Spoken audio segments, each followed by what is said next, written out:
What's gaming, gamers? Today, I've got an Arclock build for you using the Crown of Tempests exotic helmet and the Delicate Tomb exotic fusion rifle. This build will leverage everything the Arc subclass has to offer, along with Crown of Tempests and Delicate Tomb's exotic perks to spam abilities, Arc Souls, and supers. So you know what you're getting into, however, this isn't a build designed for endgame content. This build is fine and works well in hero content, and even if you want to push some legend level content with it, but it's not designed to be viable in anything master or above. However, if you're just looking for a build to have some fun with while grinding Defiant Battlegrounds or Hero Nightfalls, this one works really well for that purpose. Without further delay, I'll describe to you what the Crown of Tempest's exotic helmet and its perk, Conduction Tines, do. Conduction Tines will give you an increase to the recharge rates of all your abilities, including your super, upon getting kills with either arc abilities or the Jolt effect. Conduction Tines lasts for 7 seconds upon getting a kill with either of those effects and stacks up to 3 times. These stacks all disappear simultaneously, but they can be refreshed by getting another arc ability or Jolt kill. Conduction Tines will increase your ability recharge rates by 175% with 1 stack, 350% with 2 stacks, and 525% with 3 stacks. Additionally, while you're in your Storm Trance super, stacks of Conduction Tines will lower the rate at which its energy drains by 22% with 1 stack, 44% with 2 stacks, and 66% with 3 stacks. This enhances Storm Trance's add clear capabilities, as kills with Storm Trance will continuously refresh Conduction Tines to keep it at 3 stacks for the duration of the super. To get into the subclass setup for this build, I'll start with a prescriptive setup if that's what you prefer, and once I've said everything, I'll go into detail as to what each item does, as well as alternatives should there be any. Firstly, use the Storm Trance super. Use the Healing Rift, whichever jump you prefer, the Chain Lightning melee, the Storm Grenade, the Arc Soul aspect, the Electrostatic Mind aspect, Spark of Beacons, Spark of Discharge, Spark of Magnitude, and Spark of Shock. For your super, Storm Trance is the obvious choice due to the Crown of Tempest's helmet. The Chaos Reach super, while fun to use, just isn't good, and with Crown of Tempests buffing the Storm Trance super's duration, Storm Trance is the clear choice. Onto your Rift, you can use whichever Rift you prefer. They both have the same cooldown, so if you find you don't need the Healing Rift's healing, Empowering Rift's 20% increase to outgoing damage while standing inside it can be really strong for furthering boss damage output. I tend to play this build up close to enemies, so the Healing Rift bails me out when I find my positioning to be subpar, but Empowering is really strong for melting enemies quicker. For your melee ability, I prefer the Chain Lightning melee. Chain Lightning will, upon striking an enemy, instantly jolt them, as well as striking any nearby enemies with Chain Lightning bolts, damaging them but not jolting them. If you strike an enemy with the Chain Lightning melee while amplified, its chaining capabilities will be increased, allowing it to chain to more enemies. The Ball Lightning melee, on the other hand, doesn't jolt targets on hit, but will deal more damage than Chain Lightning, so it can further increase your Conduction Tines stack duration. Upon moving forward a set amount, or upon nearing an enemy, it will strike them with lightning, with being amplified increasing the amount of lightning strikes that affect that enemy. I use Chain Lightning almost exclusively for its jolt capability, but it also has a shorter cooldown than Ball Lightning, so that's another point in its column for me personally. Use both of them, however, and see which one suits your playstyle when using this build more. They're both fun, and both do different things to further this build's damage output. For your grenade, the Storm Grenade and Pulse Grenade will be your best options. Pulse Grenade does more damage overall, but it takes time to get its full damage potential, meaning it's more suited for higher health targets whom you can keep somewhat stationary inside of the grenade. Cabal Colossuses, Vex Cyclopses, and Fallen Brigs are all enemy types that are mostly stationary, and the Pulse Grenade will excel against these enemies. Storm Grenade, on the other hand, does less overall damage, but higher instant burst damage, making it easier to get stacks of Conduction Tines when throwing the grenade into a group of adds. Overall, it's up to you which one you prefer, so play with them both and see which one suits your playstyle. Now to get into the aspects. Firstly, there's Arc Soul. This aspect, upon casting your Rift, will grant you an Arc Soul, which will shoot at enemies in bursts of 3 shots at 100 RPM. Arc Souls last 15 seconds, with its duration constantly refreshing while standing in a Rift. Additionally, your teammates also gain an Arc Soul when they stand in your Rift, which makes it good for boss damage and ad clearing. While you're amplified, your Arc Soul will shoot in bursts of 5 shots, increasing its RPM to 225. The Arc Soul aspect will also increase your class ability's recharge rate while you're nearby to up to 3 allies, with it granting you 40%, 80%, and 120% increased recharge rate while near 1, 2, and 3 enemies respectively. Lastly, kills by your Arc Soul count as arc ability kills, which means they will grant you or refresh your current stacks of Conduction Tines. For the second aspect, run Electrostatic Mind. Electrostatic Mind will increase the efficacy of both your arc abilities and your Jolt and Blind effects, as killing an enemy with an arc ability or who is affected by either Jolt or Blind will spawn an Ionic Trace. Additionally, collecting an Ionic Trace generated by any source will instantly amplify you. Since I haven't talked about them yet, Ionic Traces are pretty important for this build and Arc builds in general. An Ionic Trace, upon collection, will grant you ability energy and track towards you, similar to how Elemental Wells used to be able to with the Seeking Wells mod. Ionic Traces will grant you 12.5% grenade and melee ability energy, along with 15% class ability energy upon the collection of one, which makes the generation and collection of Ionic Traces really strong for furthering ability spam. For the fragments, firstly run Spark of Beacons. I haven't talked about it yet, but this build takes strong advantage of the Delicate Tomb fusion rifle, which will benefit from Spark of Beacons greatly. Spark of Beacons, while amplified, will cause your arc special weapon to create blinding explosions upon killing an enemy, blinding any enemies nearby. Killing these blinded enemies will summon Ionic Traces due to the Electrostatic Mind aspect, which is the biggest reason why Spark of Beacons is chosen. Secondly, run Spark of Discharge. Spark of Discharge will grant your arc weapons an escalating chance to summon an Ionic Trace, with it normally being anywhere between every 2 and 3 kills. As you'll be using an arc weapon, this will spawn ionic traces for you constantly, granting you a significant amount of effectively free ability energy. Spark of Discharge does come with a 10-point deficit to your strength stat, and if that's something you don't want, you could swap out Spark of Discharge for Spark of Ions. Spark of Ions, upon killing any enemy who is jolted, will summon an ionic trace, granting you ability energy and amplifying you via the electrostatic mind aspect. Spark of Ions does have a 10-second cooldown, however, so this one won't be generating ionic traces as often as Spark of Discharge can, but it doesn't have any stat deficits, and you'll be jolting enemies constantly, so you'll effectively have a free ionic trace every 10 seconds. Overall, however, I do recommend Spark of Discharge, but Spark of Ions is a decent, if less effective, alternative. Third, run Spark of Magnitude. This will increase the duration of the 3 lingering arc grenades, which are the Lightning Grenade, Pulse Grenade, and Storm Grenade. Storm Grenade will get an extra Lightning Strike, which will make it deal around 41.5% more damage than it would without Spark of Magnitude. Pulse Grenade lasts for long enough to pulse twice more, which makes it deal around 30.2% more damage. Pulse Grenade will still outdamage the Storm Grenade in the long run, but Storm Grenade's burst damage is significantly stronger than Pulse's. The last fragment is Spark of Shock. Spark of Shock will jolt targets damaged by your grenades, which will help your conduction times uptime, as if the grenade itself doesn't kill an enemy hit by the grenade, the jolt can. Additionally, this will help to continuously proc the electrostatic mind aspect, as killing any of the enemies jolted by your grenade will summon an ionic trace, granting you ability energy and amplifying you. Spark of Shock does come with a -10 deficit to your discipline stat, but the utility of jolting targets far outweighs a slightly longer base cooldown for your grenade. I'll get into weapons later in the video, but if you don't have Delicate Tomb or aren't running an arc special weapon, Spark of Beacons won't help you in the slightest. In that case, swap out Spark of Beacons for either Spark of Ions, which I've talked about already, or Spark of Recharge. Spark of Recharge is a niche fragment and is dangerous to attempt to use actively. But what Spark of Recharge does is grant both your grenade and your melee abilities a 400% increase to their recharge rates while you're at critical health. This is a good fragment as a backup when you're regenerating your health, as once you've gone critical, it's normally not a good idea to continue to be fighting enemies, thus you won't be generating any ionic traces. With the subclass build out of the way, I can go over some artifact mods if you're playing during Season 20, the Season of Defiance. This season's artifact is not catered to the Arc subclass in the slightest, so this will be a fairly short segment. In the first column, grab whichever champion mods you feel you need for the content you're running. The Jolt effect will stun Overload champions, so you may not need Overload, but I still like to bring it as backup.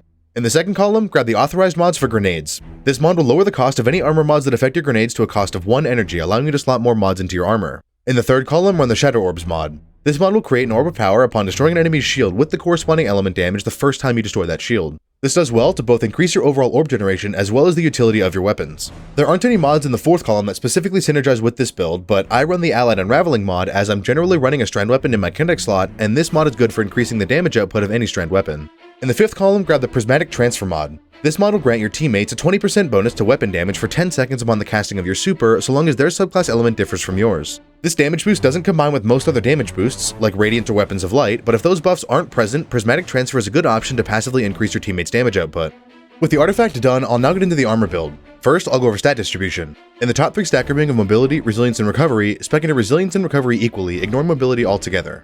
Resilience will increase your overall damage resistance, and recovery will increase your rift space regeneration rate, as well as lowering the amount of time it takes for your health to start regenerating and increasing the rate at which you regenerate health. In the bottom 3 stat grouping of discipline, intellect, and strength, spec into discipline first, with strength as a secondary stat, and ignore intellect altogether. Discipline will decrease your grenade's base cooldown, strength will decrease your melee ability's base cooldown, and intellect will decrease your super's base cooldown, which is significantly less impactful than both discipline and strength. My build has me at 32 mobility, 80 resilience, 81 recovery, 80 discipline, 28 intellect, and 50 strength.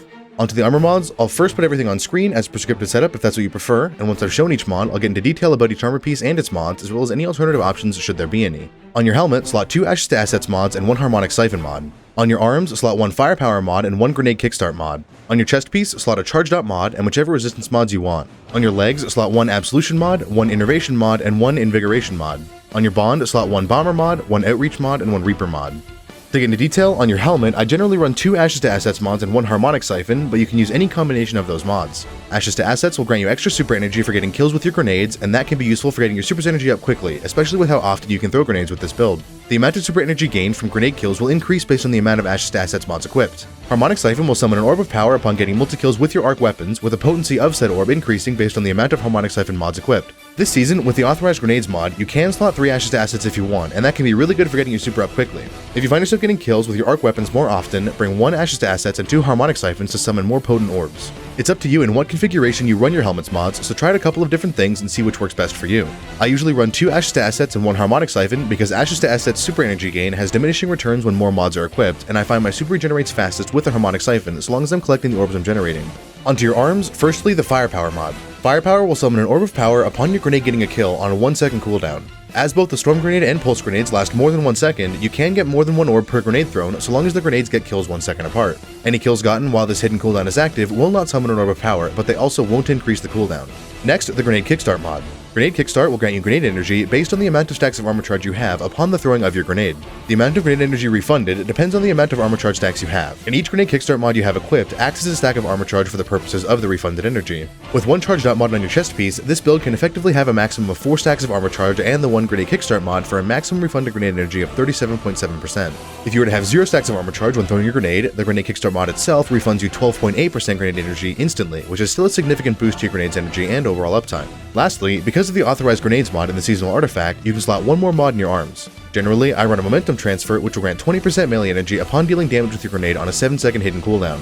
However, if you don't find that to be important, you can run a second Grenade Kickstart mod, which will increase your minimum refunded grenade energy to 17.1% and your maximum, with 4 stacks of armor charge, to 42.3% grenade energy. It's up to you in what configuration you run your arms mods, so play around with it and see what suits your needs. For your chest piece, the charged up mod is pretty simple. It increases your maximum amount of armor charge stacks by 1 per mod up to having 3 mods equipped for a total maximum of 6 stacks of armor charge. Generally, I run 1 charged up mod, which increases my maximum to 4 stacks, and 2 resistance mods, which will increase my resistance to a specific element by 25%. But, as this build is mostly used for lower level content, you can definitely get away with running 2 charged up mods for a total of 5 stacks of armor charge and 1 harmonic resistance mod. Onto your legs, first the Absolution mod. By itself, it will grant you 5% ability energy to all 3 of your abilities upon the collection of an Orb of Power. The next 2 mods, Innervation and Invigoration, stack with Absolution additively. Both mods grant you 10% energy to their respective ability upon orb pickup, with Innervation granting grenade energy and Invigoration granting melee energy. As you'll be creating orbs of power quite frequently, this leads to a significant boost to the uptime of your abilities, as you'll get 15% grenade and melee ability energy every time you collect an orb of power, along with 5% class ability energy. Lastly, for your Bond, the Bomber mod will grant you 20% grenade energy upon using your class ability. This is a large chunk of grenade energy, and as you'll be popping your Rift constantly to continuously regain your Arc Soul, your grenade will be granted this 20% energy very frequently. Next, the Outreach mod will grant you 20% melee energy upon the casting of your Rift, which, in turn, further increases your Jolt output, your amplified uptime, and your conduction time's duration. Lastly, the Reaper mod will cause your next weapon final blow to summon an Orb of Power after using your Rift. Again, as you'll be using your Rift nearly on cooldown, this orb will be very frequently created, picked up, and used for the purposes of Grenade Kickstart and your Super's energy. With the armor build out of the way, I'll get into some weapon choices for this build. Firstly, the best weapon to pair with almost any Arc build is the Delicate Tomb Exotic Fusion Rifle from the Season of Plunder Battle Pass. If you didn't play during the Season of Plunder, or otherwise didn't get Delicate Tomb, you can purchase it from the Monument to Lost Lights in the tower under the Witch Queen Exotic section. Delicate Tomb has the exotic perk Trader's Vessel, which has an escalating chance to summon an Ionic Trace upon kill, with powerful combatants always spawning an Ionic Trace. Its exotic trait, Tempest Cascade, overcharges the weapon upon the collection of an Ionic Trace, causing it to jolt the next target hit by it. Finally, its Catalyst causes its magazine to partially reload every time an Ionic Trace is collected, reducing or completely removing your need to manually reload the weapon. This weapon is absolutely perfect for any Arc build, as its creation of Ionic Traces will grant you ability energy constantly, and its jolting capabilities will continuously keep you amplified. It synergizes with this build in multiple ways. Firstly, by defeating any target who is jolted, the Electrostatic Mind aspect will proc, creating an Ionic Trace for you, which is additional to the one that's created by chance by Delicate Tomb itself. It being an Arc special weapon will proc the Spark of Beacons fragment, which will cause any enemy to explode in blinding light upon being killed by that Arc special weapon while you're amplified. This also feeds into the Electrostatic Mind aspect, as defeating any blinded target will also summon an Ionic Trace. Furthermore, it being an Arc weapon will proc the Spark of Discharge fragment, which has its own escalating chance to summon an Ionic Trace separate from that of the gun itself, even further increasing your Ionic Trace creation. But I understand some of you may not have Delicate Tomb. If that's the case, I've compiled a couple of weapons that will synergize with this build in the energy slot so as to provide alternative options if you don't have Delicate Tomb. Before I start, however, any weapon with the Volt Shot perk will work wonderfully, so if I miss a weapon you enjoy using that has Volt Shot, that weapon is also good. Generally, I try to give 3 options for weapons, at least one of which will be currently available and simple to farm for. In this case, that weapon is the Philotactic Spiral Pulse Rifle from the Neomuna weapon pool. This weapon is craftable, and red borders can be farmed by opening chests on Neomuna, collecting rank up rewards from Nimbus, and completing heroic patrols while exploring. For perks you can choose on Philotactic Spiral, in the third column, Under Over isn't bad, as its extra damage to shields counts for barrier champions, which makes it that much better at destroying barrier champion shields. Keep Away is the perk I'll be putting on my crafted version, however, which grants a bonus to weapon range and reload speed so long as no enemies are nearby. In the fourth column, as I've said, Volt Shot is the standard option, but an alternative if you don't want Volt Shot would be Frenzy. Frenzy will give you a flat 15% buff to the weapon's damage, as well as a significant increase to your handling and reload speed so long as you've been in combat for at least 12 seconds. Next for energy weapons is the Arclock SMG from the Season of the Seraph. This weapon is a world drop now, which will make it pretty rare and effectively non-farmable, but random legendary engrams and Banshee rank up rewards can drop red borders of the Arclock SMG for you to unlock its pattern. Once you do have it crafted, in the third column I recommend either Feeding Frenzy, Perpetual Motion, or Threat Detector, all for their reload speed boosts. In the fourth column, Volt Shot is the standard option, but Frenzy would work too for its damage, handling, and reload speed boosts. Lastly for energy weapons is the Tarnished Metal Scout Rifle from the Season of Plunder. This weapon is craftable, but is no longer acquirable, so you had to have played during Season of Plunder to have gotten this weapon and its pattern. If you did, however, it is a fantastic scout rifle. In fact, it's the only one I've crafted 2 of because I wanted 2 different versions of it. The 2 crafted Tarnished Metals I have are 4th times the Charm in the 3rd column and Explosive Payload in the 4th column, which is just a tried and true scout rifle perk combination. The other crafted version I have is Rapid Hit in the 3rd column and Volt Shot in the 4th column. For heavy weapons, there's really only one option I can recommend that synergizes with this build. The rest of your options are effectively whatever you want to use for boss damage. The gun I recommend is the Terminus Horizon Machine Gun from the Spire of the Watcher dungeon. This gun is acquirable from all 3 encounters of the dungeon, making it super easy to hunt for. In its 3rd column, I recommend either Rapid Hit or Demolitionist, as both will synergize with this build, as well as most other builds requiring a machine gun. In the 4th column, Volt Shot is the best perk, but Adrenaline Junkie is a good perk overall, and Wellspring would synergize with this build pretty well, as well as any other build centered around ability spam. Additionally, as Terminus Horizon has the text balance stock origin trait, it's affected by the Defiant Armory and Origin Hones artifact perks this season, so it's an even better choice during the Season of Defiance. That's all for weapons, however. If you want a prescriptive weapon setup, I have 2 I swap between depending on what I'm doing. For my first setup, I use the Rufus's Fury Auto Rifle from the Root of Nightmares raid, the Delicate Tomb Exotic Fusion Rifle, and the Terminus Horizon Machine Gun. My second setup consists of the Wish Ender Exotic Bow, the Arclock SMG, and the Terminus Horizon Machine Gun. With the weapons out of the way, I'll quickly describe a playstyle I use that suits this build pretty well. Firstly, when entering an engagement, throw your grenade at the first group of ads you can.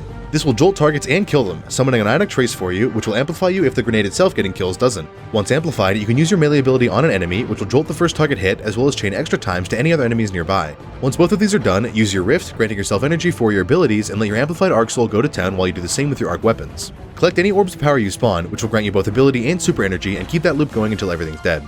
But that's all for this video. Thanks for watching. If you enjoyed this video and want to see similar content, please subscribe. It helps my channel grow and tells the YouTube algorithm these are videos people like to watch. Furthermore, if you have any alternative ideas, constructive criticisms, or simply just something you want to say, please leave it in the comments. I read them all and reply to most of them, and I appreciate everything constructive as it helps me make future videos better. If you'd like to join our clan, the Tyrant Seraphs, there's a link to both the Bungie website and the Discord server in the description. Thank you again for watching and have a great day.